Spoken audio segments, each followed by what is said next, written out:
Hi, everyone. Welcome. Looks like we've got some folks joining us. We're super excited to have you here today. I'm going to wait until we've got everyone filtering in. I see the number going up. Very exciting. Wait just a few minutes. And we've put a note in the box here, just the chat box for you to take a look at. And it looks like we've got quite a few people joining us. Wonderful, from all over, from Philadelphia and California, Ecuador. Wow, fantastic. And Omaha, equally exotic. So super exciting. We're glad you're all here. I'll go ahead and get started. We have people continuing to trickle in from all over, from Canada, from California, from Lincoln, definitely exotic place. So we'd all love to be from Lincoln, and Sweden. Great. So we're glad you're all here. I am Emma Parker, the Oral History Projects Manager at the Quilt Alliance. And I am so excited to be with all of you today for an interview with author and quilt collector Roderick Kiracofe and historian Janneken Smucker. The Quilt Alliance is one of the 6 organizations that host Textile Talks every week. This is, I think it's our 77th talk since the series started on April 29th, 2020.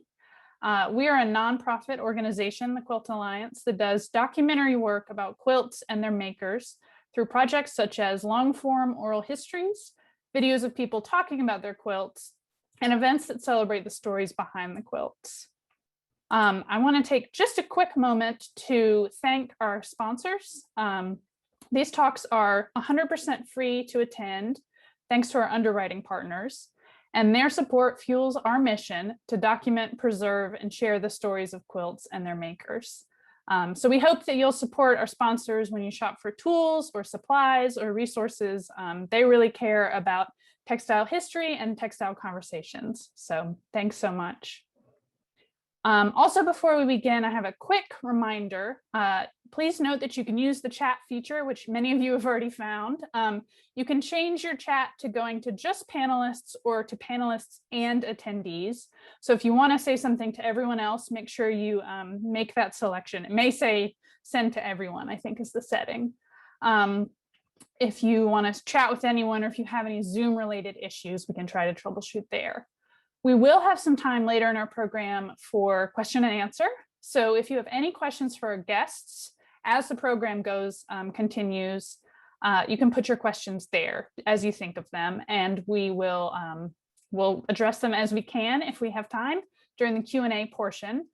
They do sometimes get lost in the chat box, so we do ask that you put them in the Q&A box instead if you have questions.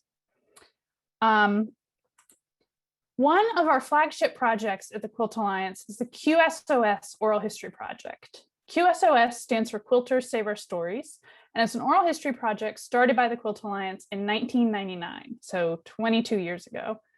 Currently, there are more than 1,200 of these interviews that are archived at the Library of Congress's American Folklife Center and with our project partner, the Louis B. Nunn Center for Oral History at the University of Kentucky.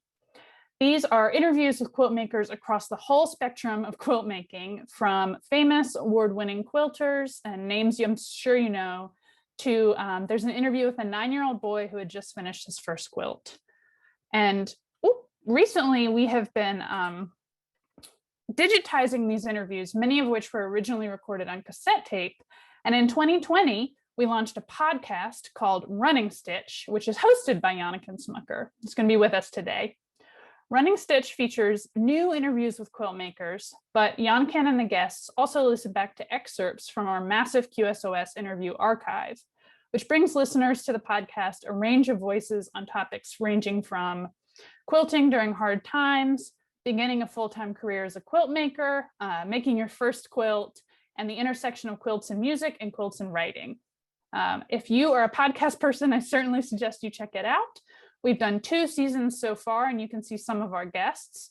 And we are going to be launching our 3rd season within the week, hopefully. This interview with Rod is extra exciting because it's going to be featured later this year as a bonus episode on Running Stitch. So keep an eye out for that.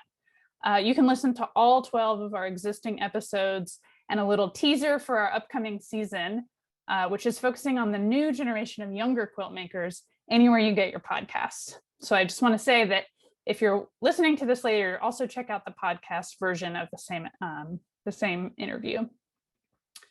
So next, I'm really excited to introduce today's interviewer and host of Running Stitch podcast that I just mentioned, Janneken Smucker. Janneken is professor of history at Westchester University in Pennsylvania, where she teaches classes in digital and public history. She's also a material culture and quilt scholar and the author of Amish Quilts, Crafting an American Icon, published by Johns Hopkins Press in 2013. Janneken has served on the board of the Quilt Alliance, and even after she was on the board, supported our oral history work. She does amazing work for the podcast and on QSOS, and I'm thrilled that she's going to join us today. So I'm going to hand it over to Janneken now. Good afternoon, everyone. It's so great to be here. Thank you, Emma, for the introduction, and thank you to the Quilt Alliance for inviting me to contribute to this Textile Talk. I'm so thrilled that the Textile Talks initiative is continuing to stretch well into 2021, and I hope to see it continuing as a thriving public program where we can all connect from across the world. It's really lovely to see so many familiar names and the participants list here today, and really look forward to this conversation. It's my absolute pleasure to get to talk about quilts with one of my favorite people today. I knew about Rod Kiracofe long before I knew him personally. I had acquired copies, used copies of some of the Quilt Digest, which was this beautiful curated periodical profiling both historic quilts and contemporary art quilts, along with quilt collectors. It was published throughout the 1980s, along with his business partner, Michael Kyle, Kiracofe and Kyle, that's who I knew before I knew Rod personally. I also knew him as one of the seminal authors of one of the seminal books in quilt history, The American Quilt, A History of Cloth and Comfort.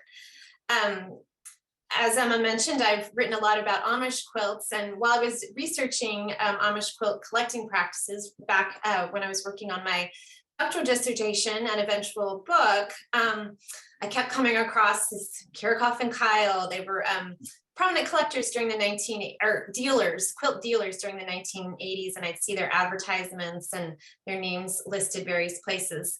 And it was back in 2007, I believe, that I first had the pleasure of meeting Rod in person at a Quilt Alliance fundraiser in San Francisco. And I was delighted to put a face with the name that I knew well by that point. And I returned as part of my research to the West Coast and was able to conduct an extended oral history interview with him about the quilt scene in San Francisco back in the 80s in particular, and running into the 90s, as Rod was really formative in helping to create some very prominent quilt collections as a dealer. And we've been friends ever since, connecting about our shared love of quilts, but also about our shared background. We each grew up in a small town in Indiana. And I was thrilled then when Rod invited me to contribute an essay to Unconventional and Unexpected American Quilts Below the Radar, 1950 to 2000. And we see that on the screen. And this is just out in a second edition. I'm so thrilled by this news, because as many of you may have known, it was sadly out of print there for a bit. And my work on this essay, which I am really proud of, helped launch my current research project, which is about the role of quilts and quilt making during the New Deal era and the Great Depression. So Rod has been really formative in how I think about quilts and sort of my own evolving understanding of the craft and its traditions. So it's with great pleasure that I get to introduce my friend Roderick Kiracofe and get to talk about quilts with him today and with all of you. So thank you so much for accepting our invitation, Rod. It's great to see you. It's great to see you too, Janneken. My head is large from your beautiful introduction, but it's been a real honor and pleasure to get to know you and watch the incredible work that you've done in quilt history. You've added a great deal, and I, of course, wanted you to write one of the essays for Unconventional and Unexpected, along with a great group of other people whose I have great admiration for. So thank you for inviting me today. Of course, and it is indeed, you'll want to check out the table of contents for this. I mean, not only is it a book that you will love to just have on your coffee table and look at all these amazing reproduction images of quilts, but the essays really are, it's an amazing, powerful group of essays as well, which is great credit to Rod for sort of cultivating this group of people and their various perspectives that we offer on the subject of quilts. So let's start actually with this book and the quilts that are at its core. Can you tell us about the origins of this project before you even had a name for it? You started looking at quilts that people hadn't really paid attention to. Right. After the American quilt came out and Cloth and Comfort, my original plan was to do a follow-up book from 1950 to the 20th century. That project just wasn't coming together. And I had the good sense enough to put it aside and just say, okay, now isn't the time. And maybe I've said all that I need to say about quilts at this time. I also got a real job so I could make some money to support myself. But it was great in hindsight that I did take this break. But like I've said this story many times, but I really did. I literally woke up one morning and thought, what were the quilts like made after 1950? Because throughout my whole involvement with quilts and quilt historians, people that know a whole lot more than I do, it just was this fact is too wrong. Well, it's not a correct statement, but the belief was, well, quilt making pretty much just stopped after World War II. For a variety of reasons, not to get picked back up again until some early pioneers in the 60s or 70s, kind of back to the earth movement. Hippies were piecing fabric together and making quilts, and then the early pioneers in quilt making who have been acknowledged today started making the quilts, and then we all know what has happened, the explosion since then so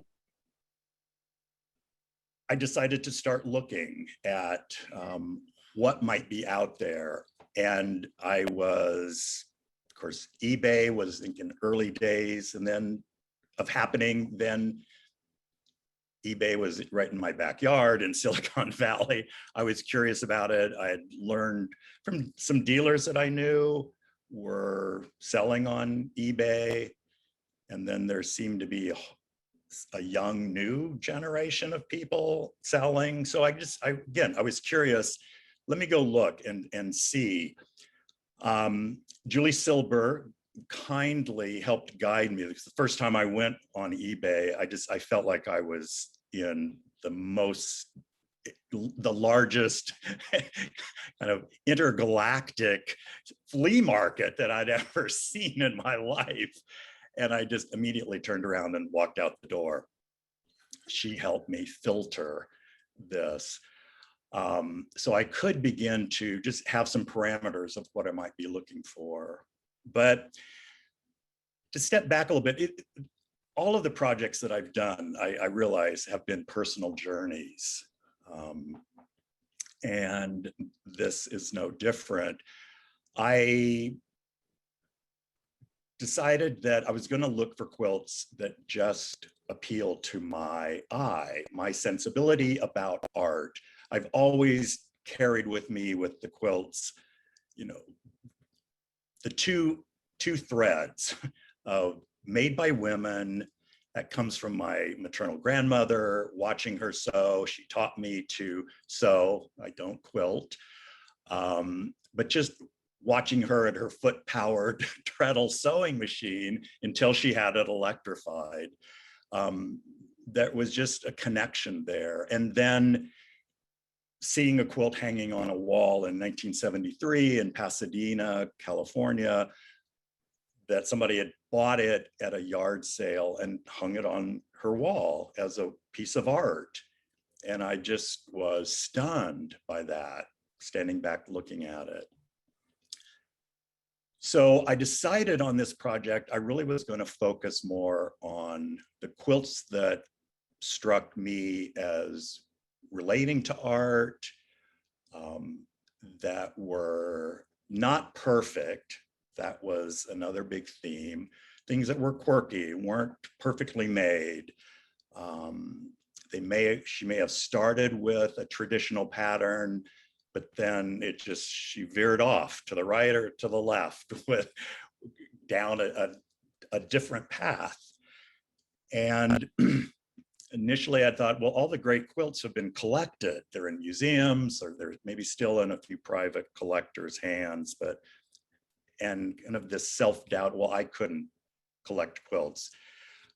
Michael Kyle and I, when we were dealing, we made a conscious decision. We were not going to collect quilts. We let everyone know that we weren't kind of skimming off the cream off the top, that the quilts that we were showing people what we had found and we were offering to everybody.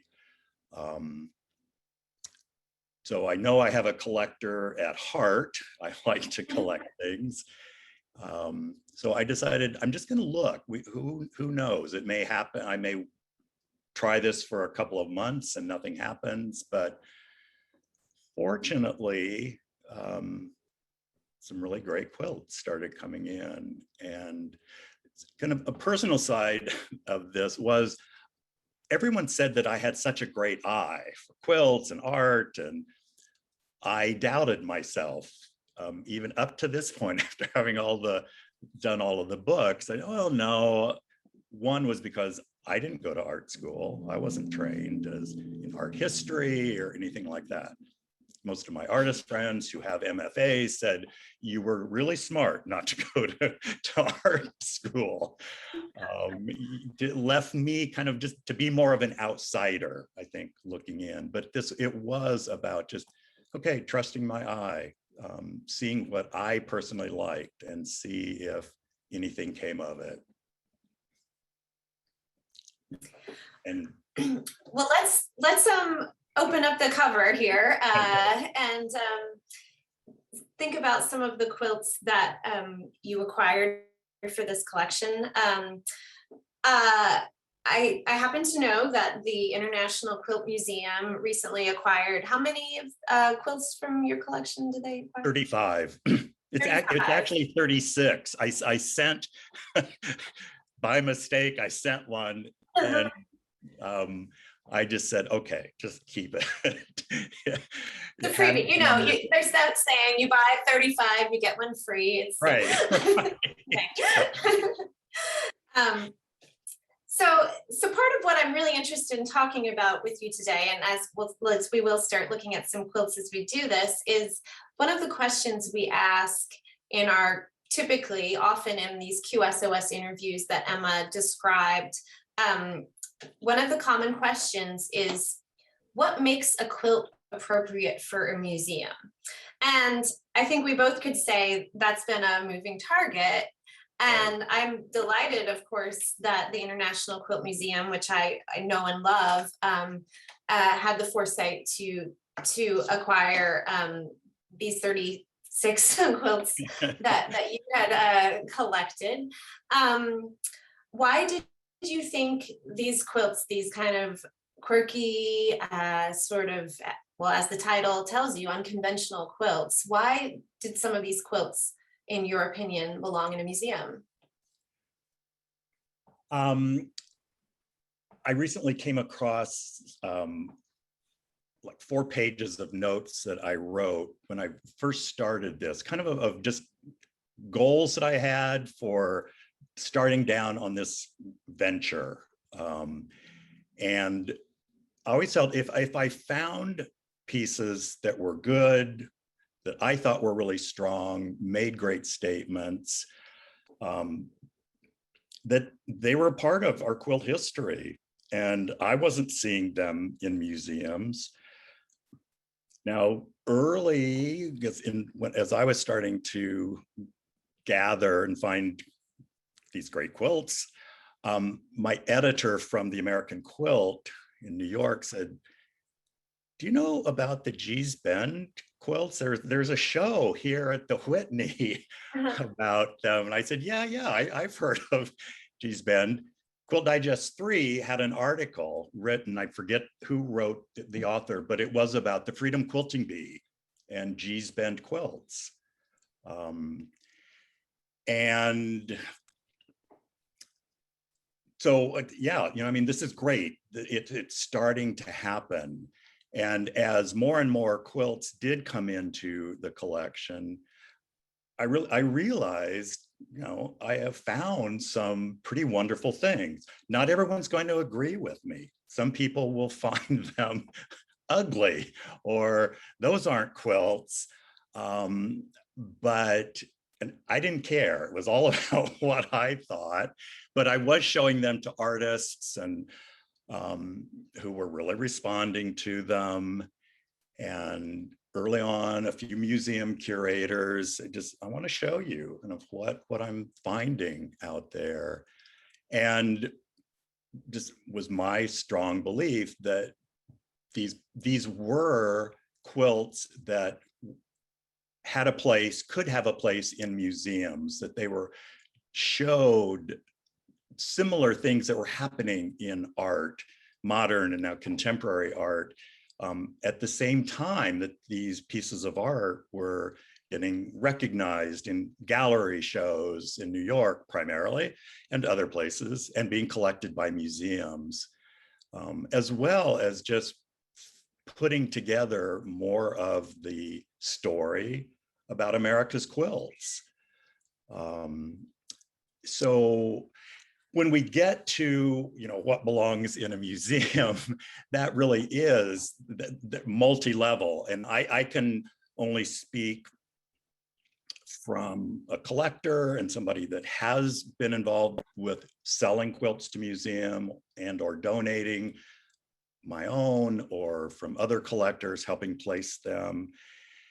There's a curator involved with all of this. And some museums have their own criteria of what kind of art they're going to accept and put into their museum.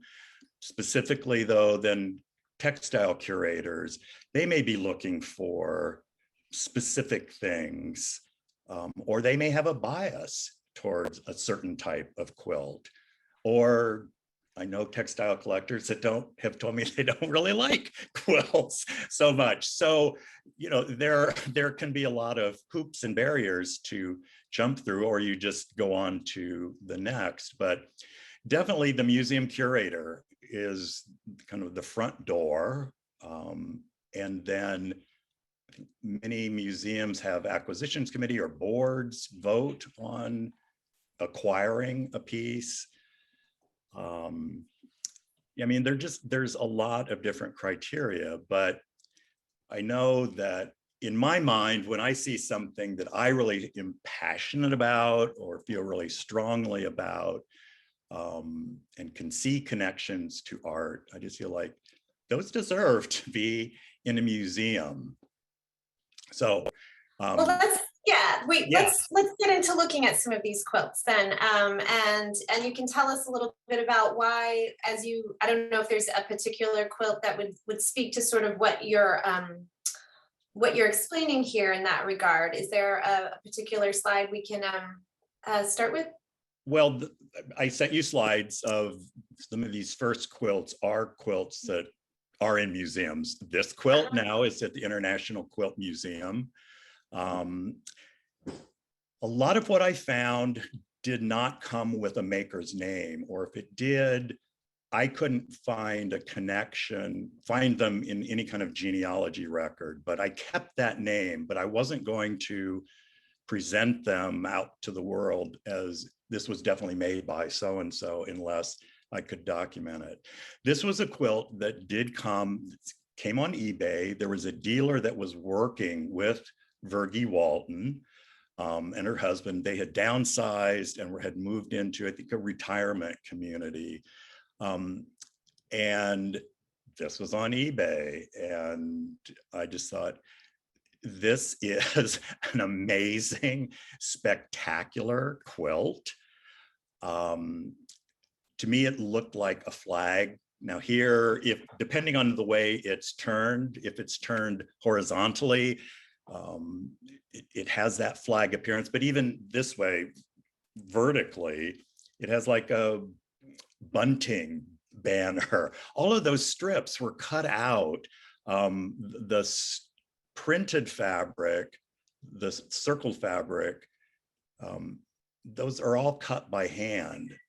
And the way she put it together, I love the right side, the border. It's not straight.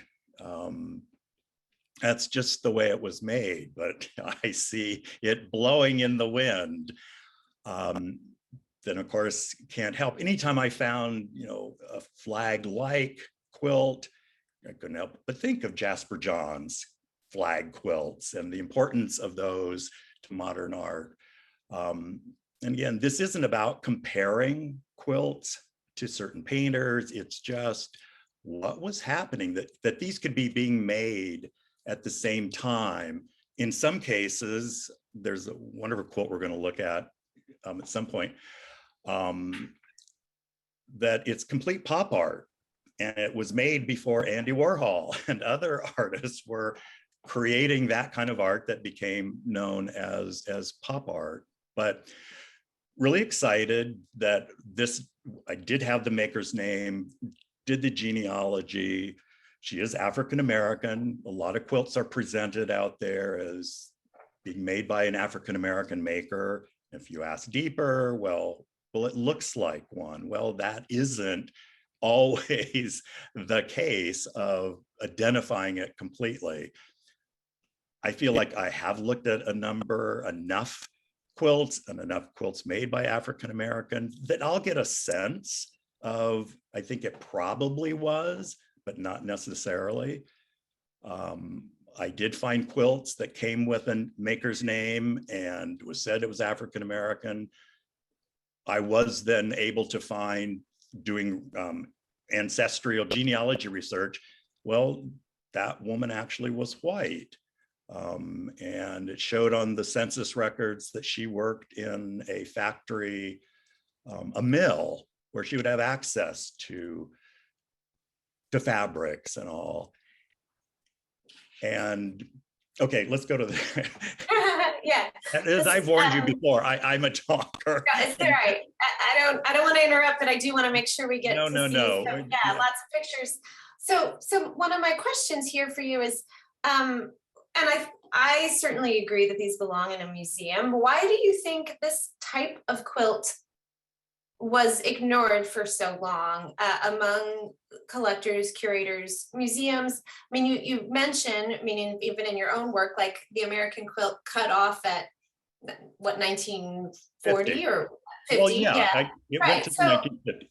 So there is like the date idea that we made this assumption that there weren't interesting things happening after that, but clearly there was so much. Why were these quilts just ignored? Well, I mean, you certainly discovered this, and it was a great addition to quilt history about the Amish quilts. Coming from originally as a dealer, there definitely among the dealer community was a real mark off of 1940. No one really wanted to, and even kind of the 20s, 30s, and 40s quilts weren't that collectible or popular, particularly Amish quilts. You know, the fact that so many wonderful, great Amish quilts, in fact, were made in the 50s and the 60s and the 70s, but 1940 was just this absolute cutoff date for dealers. And then I think museum curators very often follow what the dealers are doing. You know, some strike out on their own, have their own vision, but they are dependent a lot on dealers and what's brought to market. But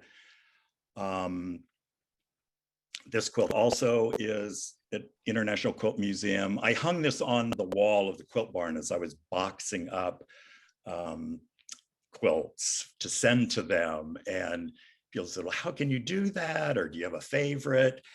This quilt always was a favorite for me. And standing in front of it as I was boxing up the others, just it gave me a wonderful opportunity to look at it again, say goodbye to it. And I always found something new in the quilts. When I would show them to quilt groups, often people in the audience would point out, oh, look at this over, you know, in the bottom right or the upper left. And invariably, it would be something that I'd never seen before. But the power, the detail, the power to me of that one X that appears, that's just, it stands out. It feels like it's floating above the rest. The other two plaid X's, upper right, lower left, they leave from being on the bed for me. And many of these quilts that I got were slept under. It was clear to me they came off beds.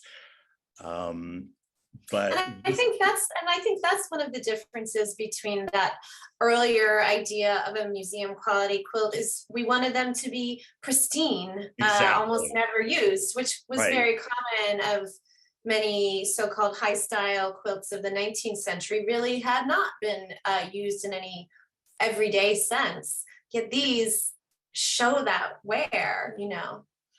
And I don't know if your family, Midwestern family, was like mine, but anything special got folded up and put in either a cedar chest or in a box on the top shelf of the closet to be used for something special, but it rarely, if ever, was. It would be found when that relative died. And somebody else could identify what this special object was and meant.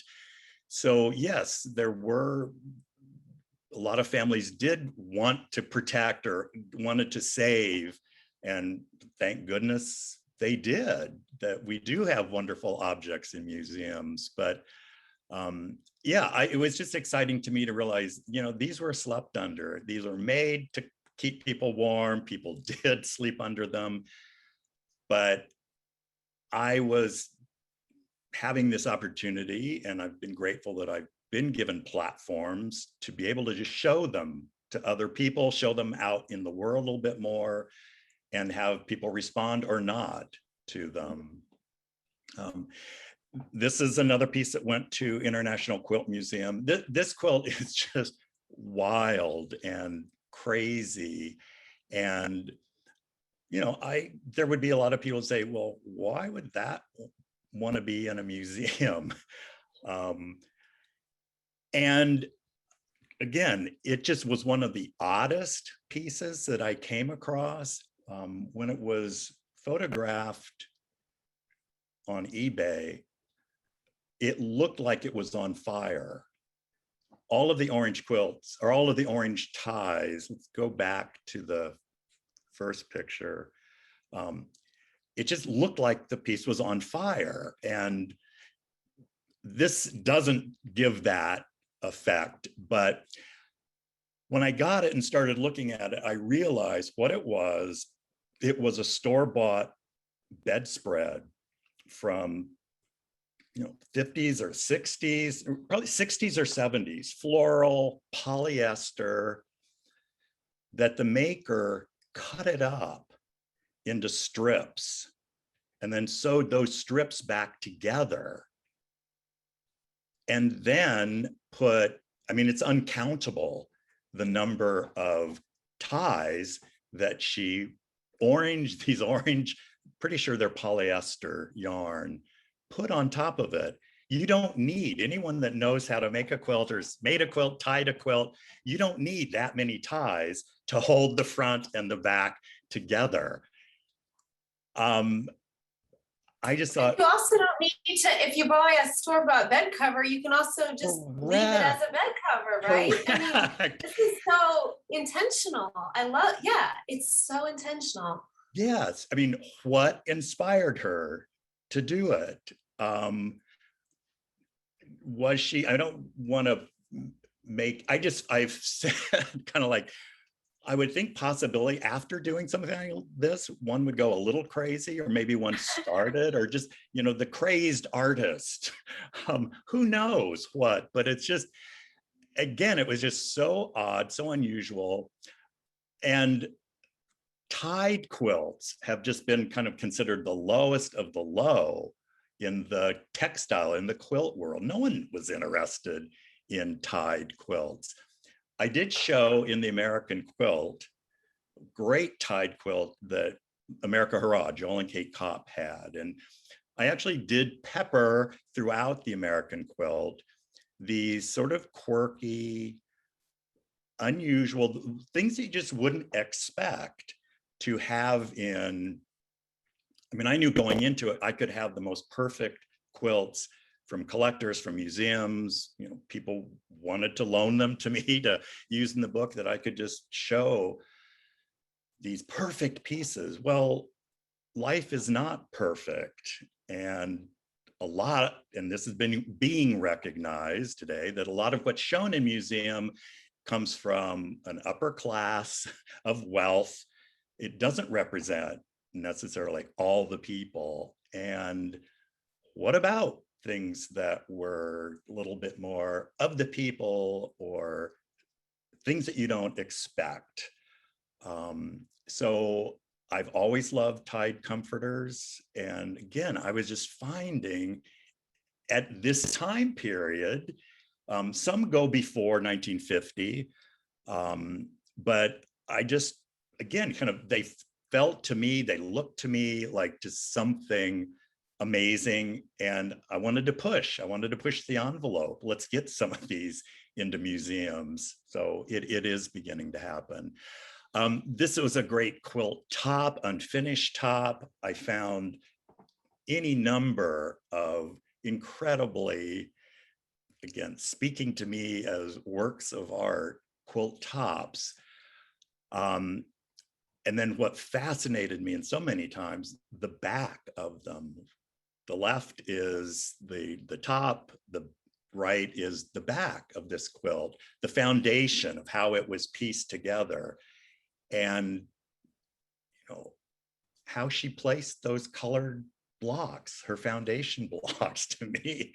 And again, the X's of the seams, the joints of the seam, I think is brilliant. This is a kind of piece that I would want to be shown so you could see both sides. And a number of exhibitions that I've done that. I've hung quilts out in the middle of the room where you could walk around and see, because so many quilt shows that I would go to, people, if they're hung on the wall, people want to, what's on the back? They're curious. And so when they're wonderful like this, and I have a soft spot for unfinished tops, they feel like orphans to me. Mm-hmm. But imagine not being able to see this back of it if it had gotten. Yeah, and I think what you're getting at is also part of that shift in status of quilts, where, we wouldn't have been interested in seeing the back of a foundation piece quilt like this, in the early days of quilt collecting and museum exhibitions featuring quilts. This was an unfinished object, which is much different than those kind of high style quilts, again, that we might be more accustomed to. And as you see the date on this is circa 1920, 1940. In no way was I stating in this project that this all happened after 1950. It did not. I feel like Crazy Quilts kind of opened a door for people to break out of maybe the repeat blocks, the perfectly appliqued or perfectly pieced, everything lining up type of quilt. So I've always wanted to show it, and that's why I asked you to, would you tackle that essay in the book of showing kind of what we call what came before? Right, and that was so eye-opening to me. I mean, I've studied quilts for a long time, and part of it was this filter almost that you describe of if the dealers weren't buying quilts, whether from the pickers or the homes themselves, that looked like this, then I, who was studying quilts in sort of an academic setting with things that had ended up in a museum, I wasn't going to see things like this. And so I kind of understood that, oh, quilts are mostly high style objects that were made from newly purchased fabrics with the intent of making a quilt. And they were not this make do sort of craft that we've mythologized. And then it was quilts like this that changed my whole understanding of that earlier time period, that there were quilts like this that were weird and unfinished and innovative and didn't follow the rules. Emma, could you put on the stripes quilt? It's quilt number 1 that I sent to you. No, it's from the MFA Boston show. Yes. I want to do a little bit of promoting of Fabric of a Nation that's currently at MFA Boston. And so the reason I'm on the East Coast now, I came out specifically to see the show. And Jennifer Swope, the curator, who just did a brilliant job of this show, told me about a quilt in another part of the museum. This is not part of that show.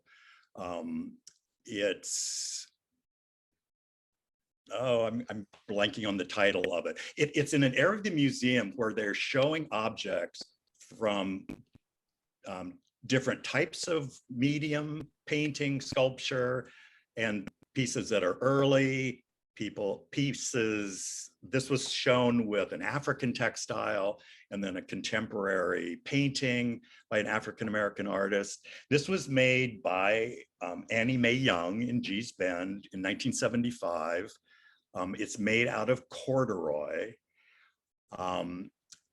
But to me, this piece, I mean, I just was blown away. I also love that it's shaped like the state of Indiana, missing the dip in the top left of Lake Michigan. But this piece, I mean, here it is hanging in a museum, deserves and belongs in a museum, in my opinion. Mm-hmm. It totally transcends. This has no connection for me to being on a bed or being a quilt. To me, it's just completely an object of art that Annie Mae Young had her vision to make. Now, I was with my sister-in-law. She looked at it and it didn't do a whole lot for her, but art is in the eye of the beholder. But this was, again, well-deserved to be hanging in a museum. Joy, we just heard in the chat from Alexis that that show at the MFA is called New Light. Thank you. Yes. Yeah, appreciate that. I would love to see more museums do that. Yeah. I mean, this is kind of where I feel like the quilts fit in many ways, of showing here's what was being made in Alabama or Arkansas or in California during this same time period when this sort of art, and how it relates to something that's 200 or 500 years older than it. To me, that just makes museum and art looking kind of so much more, gives more depth to it. Yeah, I totally agree. And that's, I think one of the limitations that has sort of occurred as to how we look at quilts is that we look at them all, rather than understanding that quilts existed among all of these other elements of visual culture and decorative arts and Right. mosaic floors and furniture. It all interacted, and photography. And it's nice when curators kind of mix the stuff up in those ways. I agree. Yeah, and it looked like a woven piece, from Central or South America and all of this. But let's move forward. We can, I think maybe we want to skip something. So I don't know if you have I have one question from the Q&A here. I don't know if you have a good example that can speak to this. Do you have any examples of how you've been able to learn more about the makers? I know you've done some genealogy. Do you have any insights as to when these quilts are quote anonymous, or you have a name but can't really find anything? What do you do? I was really surprised from the very beginning when I was acquiring them. I was asking, do you know who made it? Do you have any information on the maker? Because I feel like that's so important. And was really shocked to see in the early 21st century that somebody who was selling them were like, oh, well, why do you want to know that? All the states now have done quilt search projects. And I just thought, oh, that's embedded into people's minds, but it's not. And I also know that quilts all along on some level have been sold as a commodity. There was value in them and people wanted to collect them. So I got very comfortable with, that anonymous was still alive. And that's just the reality of it. When a name was given, I kept it with that quilt when I had time, and then I had some wonderful help from people in Lincoln, Nebraska who do genealogy research. It's primarily the census records. And then I learned something recently that 1940 there hasn't been a census. The 1940s was the last census for then, I'm not sure when it began. So looking at and trying to research quilts from the last half of the 20th century, when you don't have those census records any longer, makes right. Yeah, it's they don't become publicly available until a certain amount of time has passed to protect the privacy of the individual. So that does make the more recent quilts a lot harder to find the makers. Yeah. And then that Ancestry.com, Family Search have been my two main sources to go to.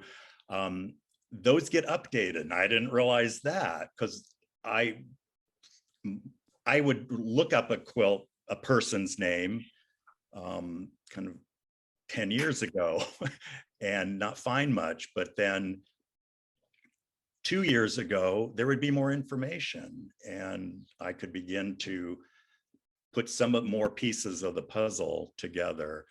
Also, when you're dealing with a woman's name, you don't know if her last name, if the name that comes with it, was that her maiden name? Was that her married name? So there are a lot of challenges. I love to go down a rabbit hole and start doing that kind of research and putting pieces of the puzzle together. Okay, this is, I think, again, one of the pieces for me that transcends quilt to art. Fortunately, this is a piece that did come with a lot of information, and I was able to verify the maker. It's multi-generational. The top, I consider the top on the left, what was behind those printed fabric additions later was the original quilt, and it's hand dyed, very coarse cotton. I'm going to say I don't have, cotton. And then you see on the back, on the right, that was the back. And that was what was made by Sarah, either Patrick or Patris. Again, both of the names appear in genealogy and census records, but then sometime probably in the 50s, 60s, even 70s, her daughter Mary Mead, and possibly with the help of daughter-in-law, Mary's daughter-in-law, added these two pieces on the front. To me, look like aprons. They remind me of my grandmother wearing aprons. My mother, all my aunts wore aprons as they cooked. The red, the maroon binding, and those patches on the back are upholstery fabric. I'm assuming that those were put on as patches to repair a hole. But again, I just totally see that hanging on a museum wall that you can see both sides. It just goes beyond a simple bed covering, and not to simplify or put anything, it's not a demeaning thing that the quilt's on a bed, but just showing it in that form. I love this one because I come from I am at least a 5th generation quilt maker, if not more. And I know that this is how it works, that like I use some fabrics that my mom had and my grandmother had. And like, I also have old blocks from my grandmother that my mom, who's on this in the audience here, you know, we've been talking about, we have to figure out how to use my great grandmother's blocks and my great grandmother's blocks with some of my stuff and her stuff. And, you know, quilts can be multi-generational objects. And so who knows what might have happened. And sometimes that's a matter of utility where you need to patch something. And sometimes it's the matter of, wow, this is a special family object and I'm going to add my layer to it as well. Right. Really, this is one of my favorites. Yeah. It's very, very heavy. It's either it has an old blanket inside as the bat, or possibly an older quilt.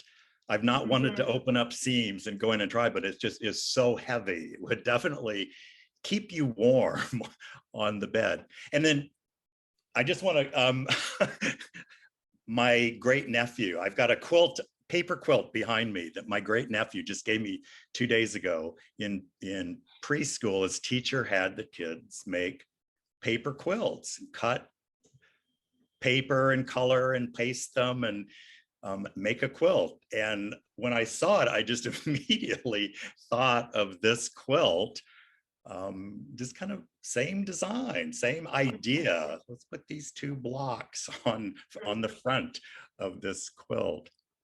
I told his and this quilt does also show us that people were, you know, recycling and reusing, that this isn't just like a sort of quaint story we tell about quilts, that they were actually doing that.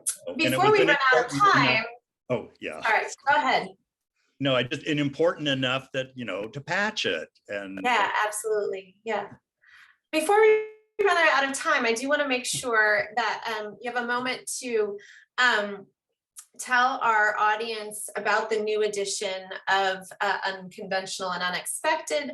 We had a question in the chat about what is new and different in the update.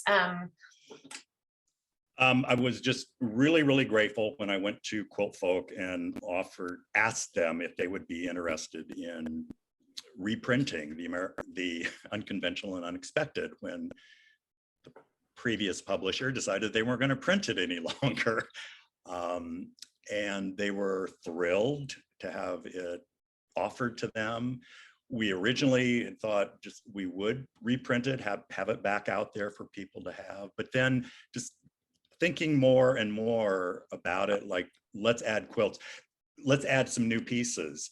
There were a lot of quilts. I could have done a complete second book from quilts that didn't go into the original version. We just had to edit out. I originally did put them all in, kind of thing, and so we edited out.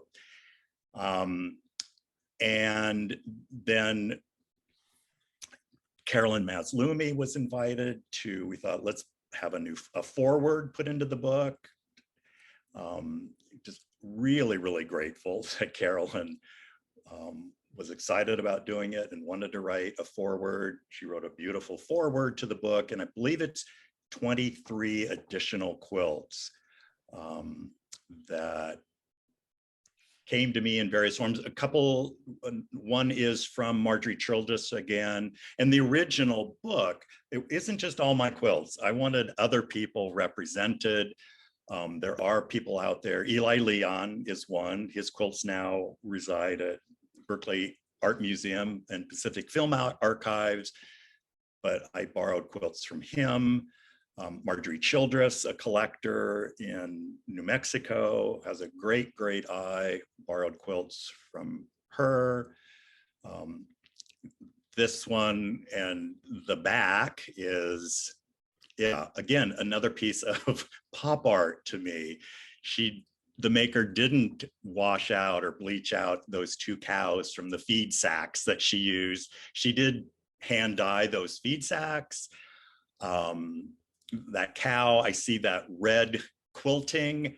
It looks like a barbed wire to me, the cow standing behind. Andy Warhol did a cow print in a show. He wallpapered a wall of a museum using cow prints. Let's show the Pegasus quilt, because that's again a piece that it's found in Missouri. This clearly, on the left is the top, or what I consider the top. The Pegasus is on a banner of, it was Saucony Vacuum Oil Company that then became Mobil Oil. That was their logo. So this is a banner that was planted out in front of the gas station as a sign. Here's the gas station, stop and buy gas. This maker had that, and it's been patched multiple times, put it on the face of this quilt. Andy Warhol did a Pegasus. It was a silk screen print sometime in the 80s. You know, it's fascinating to me that this woman in Missouri made this quilt using this Pegasus gasoline station advertisement flag. The back to me looks like a Sean Scully painting, the bars. Again, it's a tied comforter. It's really fantastic. Yeah, it's got so much to love. So I do have a couple questions that I want to kind of close with about contemporary artists working in the medium of quilt making. I mean, there's a number of people who've been sort of name checked in the Q&A here. I know you've just been to Fabric of a Nation, so do you have an opinion about Visa Butler's work, which is becoming so prominent, and thankfully museums are recognizing it? It was the first time I'd seen one of her quilts in person, which was amazing. And I've heard so many other people that had that opportunity at other shows that have been happening where her work is represented.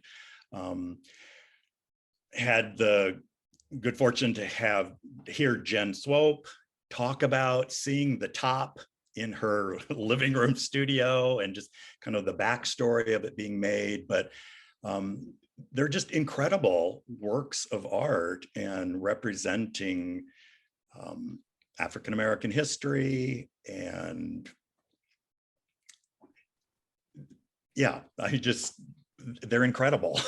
And I mean, it's wonderful that she is getting the attention that she's getting.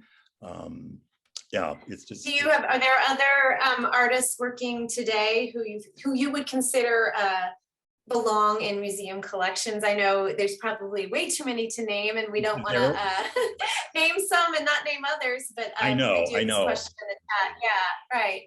Anyone you're really drawn to currently? Sabrina Geschwantner has a piece in the show, one of her film quilts in a log cabin style. I was earlier in the year was at the craft show at Crystal Bridges. She had a piece included in that. I mean, the Toledo Art Museum had a great quilt exhibition. Again, most of these things were happening during COVID. the catalog for the Toledo show was amazing. Sabrina's work was in that. Boston has I think is one of my favorite Sanford Biggers pieces. It includes a sculptural piece and then a tied quilt that he's showing the front and the back. I was happy to see that. Oh, they're just, I can't name. I agree. There's too many. There's too many important, really just innovative people working today. It's a fantastic time. It is. It's to be so following exciting to the me. quilt world. It's so exciting to me to see what's happening in galleries now. The amount of textile work, woven, quilted, shredded, whatever. It's just in the past, textile was just, they're not interested. Don't show it. It's craft.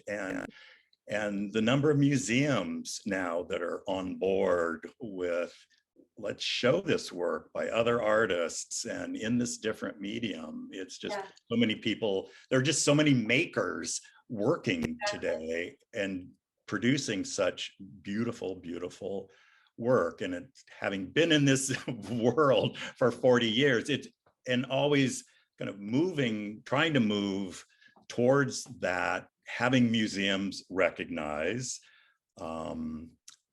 this type of work. It's a thrill. I didn't really think I would see it in my lifetime, quite frankly. Well, on that note, we are sadly out of time. There's a request that I love in the chat that maybe we should do a part 2 of this. We can actually do that marathon conversation about quilts for for our listeners here at home. I sure would enjoy that anyway. I have like a billion more questions I'd love to ask you, Rod, of course. I would too. So I think we definitely keep the momentum here and do it.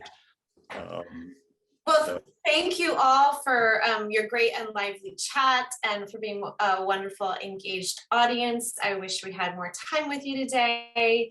I also, of course, want to thank our sponsors at the Quilt Alliance, as well as at SAQA and the other organizations that are behind Textile Talks. Turn things back to you, Emma. Yeah, I do want to remind you all that this conversation will be available as a bonus episode on Running Stitch, and maybe we'll just make it an 8-hour bonus episode. We'll see what we can do.